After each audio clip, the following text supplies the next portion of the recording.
Democracy का सबसे sacred temple the polling booth पर जब वोट चोरी का इल्जाम लगता है तो हवा शक और पॉलिटिक्स के बीच बदल जाती है। और जब ये एलिगेशन खुद leader of opposition Rahul Gandhi लगाते हैं तो कंट्रोवर्सी का टेम्परेचर और भी ऊपर चला जाता है। This is not a minor irregularity, this is a huge criminal fraud, उन्होंने कहा था 7 अगस्त 2025 के प्रेस कॉन्फ्रेंस में, जहां उन्होंने डाटा वेव करते हुए दिखाया था कि बेंगलुरु के महादेवापुरा असेंबली सीट पर ओवर 1 लाख वोट्स वर स्टोलन। उनके शब्द सीधा देश की डेमोक्रेटिक कंसाइंस को झटका देने वाले थे। The electoral roll itself has been compromised. दर्शकों, इस कंट्रोवर्सी में एक बड़ा लीगल ऑर्डर सुप्रीम कोर्ट की तरफ से भी देखने को अब मिल गया है। बिहार में होने वाले असेंबली इलेक्शन से पहले महादेवापुरा असेंबली सीट पर उठने वाले वोट चोरी एलिगेशन पर एक बड़ा फैसला आया है। आपको याद होगा कि एडवोकेट रोहित पांडे, जो खुद सुप्रीम कोर्ट के मेंबर भी है, ने एक PIL फाइल की थी एक स्पेशल इन्वेस्टिगेटिंग टीम बनाने की डिमांड के साथ, ताकि राहुल गांधी के एलिगेशंस की फेयर और इंडिपेंडेंट प्रॉब हो सके। जब मंडे को सुप्रीम कोर्ट ने इस वोट थेफ्ट कंट्रोवर्सी पर filed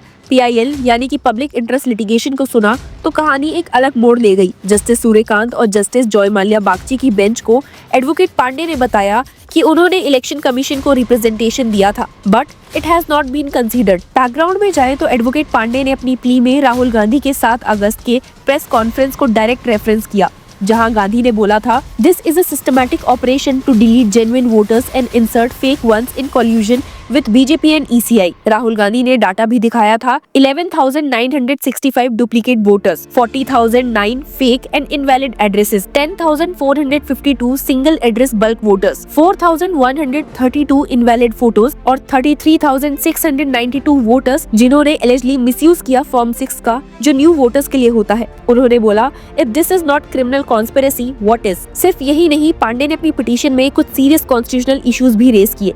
He said, frame and issue binding guidelines to the Election Commission of India to ensure transparency, accountability and integrity in the preparation, maintenance and publication of electoral rolls। उनका कहना था कि जब voter roles ही compromised हो जाएं, तो right to vote ceases to be equally accessible to all citizens, undermining the constitutional promise of universal adult suffrage। Petition में ये भी डिमांड की गई that there is no further revision or finalization of electoral rolls be undertaken until the court's order are complied with and an independent audit of the rolls is completed। Basically, Advocate Pandey wanted the entire process of electoral roll revision across India to pause until a court-ordered audit declared it clean। उन्होंने argue रखा that what is at the stake here is not the outcome of a single electoral contest, but the integrity and credibility of the electoral roll itself, the bedrock upon which the entire democratic process stands। तो सोचने वाली बात है कि क्या इतनी दमदार submission के बाद सुप्रीम कोर्ट ने उनकी बात मानी और एक SIT प्रॉब अलाउ किया। दर्शकों, आपको जानकर झटका लगेगा, लेकिन पिटीशन सुनते ही बेंच ने क्लियर मैसेज दे दिया, we are not inclined to entertain the petition. Court ने बोला, द पिटीशनर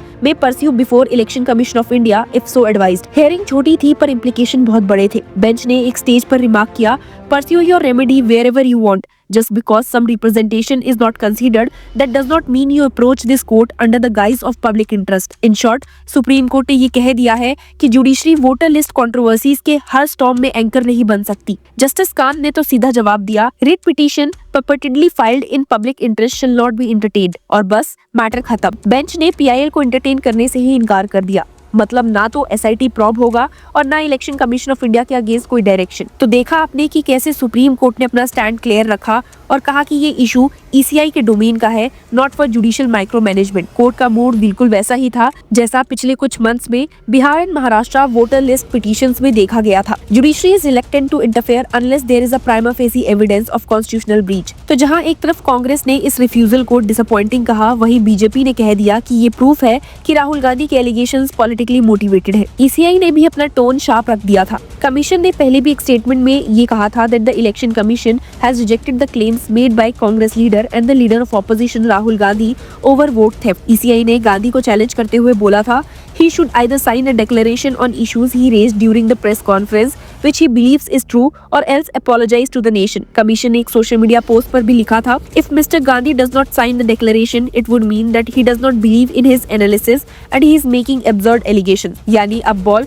राहुल गांधी के कोर्ट में थी, लिटरली एंड फिगरेटिवली। ECI ने ये भी क्लैरिफाई किया कि लोकसभा इलेक्शंस 2024 के दौरान hardly any appeals were filed by Congress across all 36 states and union territories under the representation of the people act. मतलब जब वोटर रोल्स बन रहे थे, कांग्रेस ने कोई सीरियस रिटन ऑब्जेक्शन डायरेक्शन नहीं दिया। पोल बॉडी ने एक और स्ट्रॉन्ग पॉइंट रखा था that many allegations are being made by Mr. Rahul Gandhi, though no written complaint ever submitted by him. In the past as well, he has never personally sent a self-signed letter to the commission. इसी बीच महाराष्ट्र का भी reference आ गया, जहां राहुल गांधी ने दिसंबर 2024 में Maharashtra vote list पर भी vote चोरी का चार्ज लगाया था। पर ECI ने बोला है, We had issued a reply in December last year, which is publicly available on the commission's website. Yet Mr. Gandhi claims ECI never responded. तो अब सिचुएशन एक classic political legal stand of बन गई है। एक तरफ कांग्रेस के लीडर बोल रहे हैं voter list manipulation is the biggest attack on democracy since independence, और दूसरी तरफ ECI और कोर्ट्स कह रही है show us evidence not press conferences. Legal angle से देखा जाए तो article 324 of the constitution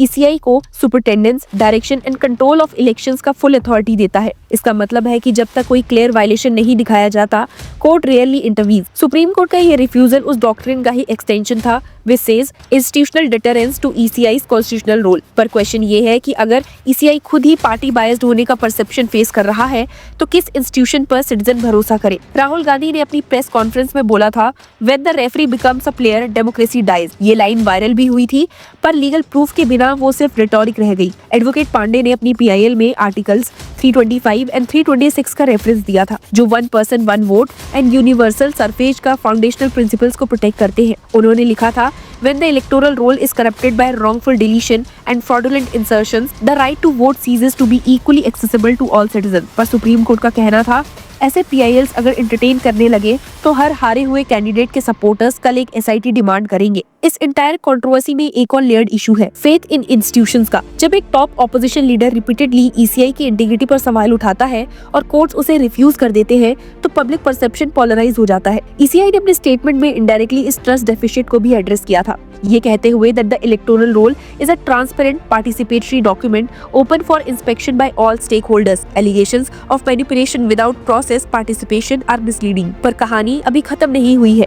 Rahul Gandhi के सपोर्टर्स सोशल मीडिया पर ECI कॉम्प्रोमाइज और सुप्रीम कोर्ट साइलेंट हैशटैग के साथ कैंपेन चला रहे हैं। बीजेपी के सपोर्टर्स हैशटैग वोट चोरी ड्रामा के टैग से रिप्लाई कर रहे हैं और ECI अपनी वेबसाइट पर डॉक्यूमेंटेशन डाल रहा है टू प्रूव ट्रांसपेरेंसी। ये case Rohit Pandey versus Union of India and others diary number 46726 ऑफ 2025 टेक्निकली एक शॉर्ट ऑर्डर पे खत्म हो गया, पर इसने एक बड़ा डिबेट इग्नाइट कर दिया है। क्या ऑपोजिशन के एलिगेशंस जुडिशियली टेस्टेबल होने चाहिए या ये सिर्फ इलेक्टोरल रिटोरिक है? फिलहाल राहुल गांधी अपने स्टेटमेंट पर स्टैंड रख रहे हैं, ये कहते हुए that the data speaks for itself, और ECI कह रही है then sign it under oath. Supreme court अब वो साइलेंट स्पेक्टेटर है, having spoken through dismissal. In the end India's democracy अब एक पैराडॉक्स के सामने खड़ी है। सब वोट देते हैं पर हर इलेक्शन के बाद कोई ना कोई कहता है वोट चोरी हुई है। May be the real vote theft is not of ballets but of public trust. आपका इस पर क्या कहना है, हमें कमेंट्स में जरूर बताइए and keep following law chakra.